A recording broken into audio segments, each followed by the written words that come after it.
Instant rice premix எப்படி செய்யுதுன்னு பார்க்கலாமா? இதுக்கு பாதாம், அரிசி, அப்புறம் சிறுபருப்பு மட்டும் இருந்தாலே போதும். 1 கப் ரைஸ் எடுத்துக்கிட்டிங்கன்னா 1/2 கப் சிறுபருப்பு எடுத்துக்கோங்க. அரிசியும் சிறுபருப்பும் எடுத்து நல்லா வாஷ் பண்ணிவிட்டு தண்ணி இல்லாமல் அதை எடுத்து வச்சுக்கோங்க. அடுத்து ஸ்டவ் ஆன் பண்ணி ஒரு பாத்திரத்தை வச்சு ஃபஸ்ட்டு அரிசியை கொட்டி நல்லா கைவிடாமல் கிண்டிகிட்டே இருங்க. அதில் கொஞ்சம் தண்ணி இருக்கிறதுனால டக்குன்னு பிடிச்சிரும். அதனால் சிம்லேயே வச்சு நல்லா ஃப்ரை பண்ணிகிட்டே இருங்க.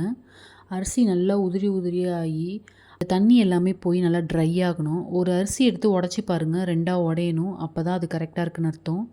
அதே மாதிரி ஒரு பாத்திரத்தில் நல்ல சிறுபருப்பையும் எடுத்து போட்டு நல்லா கிண்டிகிட்டே இருங்க. அடுப்பை சிம்லேயே வச்சு நல்லா ட்ரை ரோஸ்ட் பண்ணுங்கள். பருப்பு நல்லா கொஞ்சம் செவப்பாக வரும், அவ்வளோதான். கூடவே 20 பாதாம் எடுத்து அதையும் போட்டு நல்லா ரோஸ்ட் பண்ணி எடுத்துக்கோங்க.